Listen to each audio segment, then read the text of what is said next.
What's up, guys? LE here. As you can see, I'm with Annie.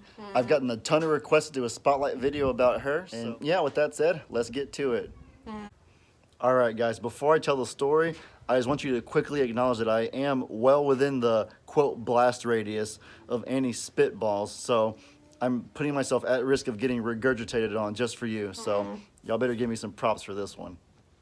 All right, guys, so Annie's story actually begins on a deer ranch. For those of you who don't know, donkeys and alpacas are two of nature's watchdogs, if you will. So donkeys are typically used to protect and keep together horses and cows, and alpacas are typically used to do that same thing for deer and other larger animals. So on this specific deer lease, this guy had a male and a female alpaca who had a baby, which ended up becoming Annie. However, when Annie was a baby, this guy didn't really nurture her, bottle feed her, or just generally play with her or anything like that. So she grew up to be as wild and untamed as the deer or any other wild animal for that matter. This would prove to be a critical mistake because this guy's deer ranch ended up not working out for whatever reason. So eventually the time came for him to have to collect and transport his animals, and he had an easy time catching the male and female alpaca, the parents, but oh my gosh, there was no way he could catch Annie. I mean, you guys have seen Annie. It's between her and Ernie for being the most athletic animal we have on the farm. Ernie is bounce, but Annie probably runs like a 2-second 40-yard dash. She just has Tyreek Hill level downright foot speed. So you can bet there was no way this guy was gonna catch her. So around this time, that guy contacted my dad and said that his deer ranch wasn't working out and that he couldn't catch his alpaca, but if my dad could, then he could have it. And it was perfect timing because Jamie's birthday was right around the corner. And, you know, my dad figured that an alpaca would be a perfect gift for her considering how rare alpacas are around this part of Texas. All right, so what we did to catch Annie is something that we've done to catch wild hogs for a long time here. We went out and we built a small corral using cattle panels, and we had a trap door. So for the longest time, you just leave the trap door up, but you start putting all of your corn and stuff inside the corral, and so every night when the animals come to eat, they come right inside and they get used to eating. Come a little closer. I know this is all grown up, kind of hard to see, but ultimately at some point you go ahead and you set your door. Now for Annie, because she was taller, we had it raised quite a bit higher. It was about 5-6 foot high, and so we had it all set.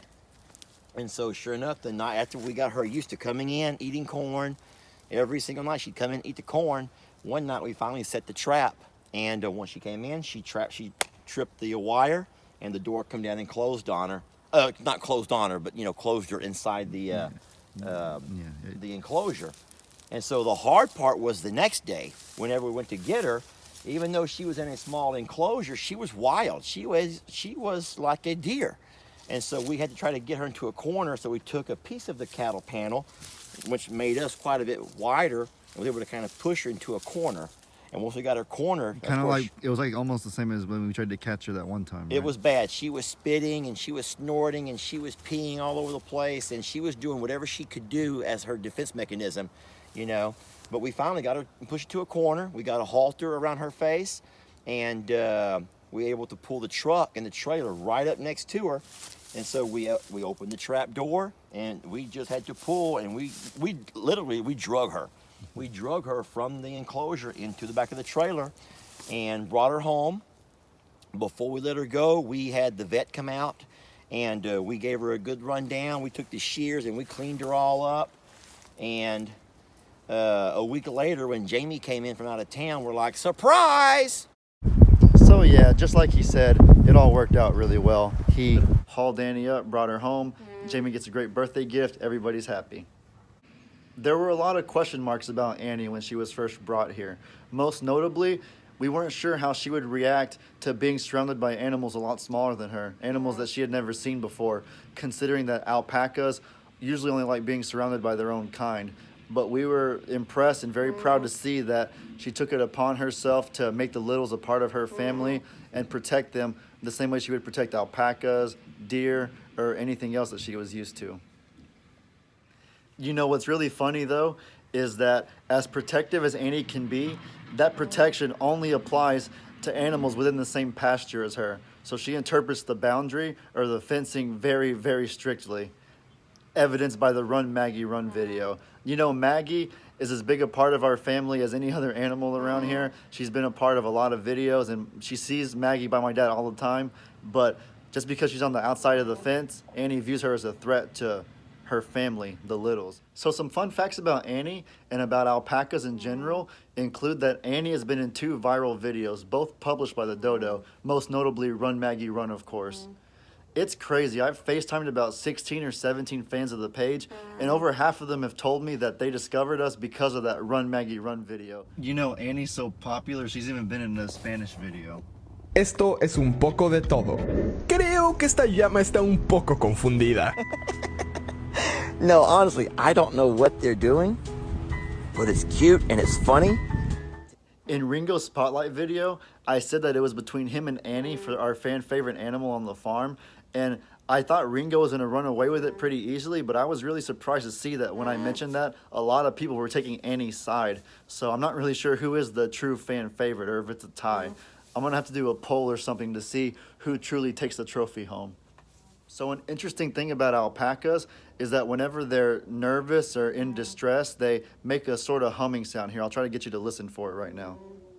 Can you hear her? See that right there? They make that humming sound when they're nervous.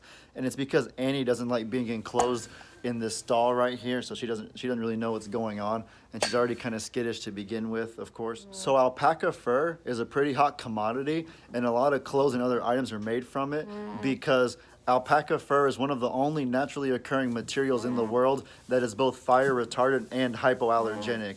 For those of you who don't know what that means, hypoallergenic refers to materials that are far less likely to cause allergies than other materials. Annie does not like being shaved, however. Trust me, we've tried that, and this is what happened right here. I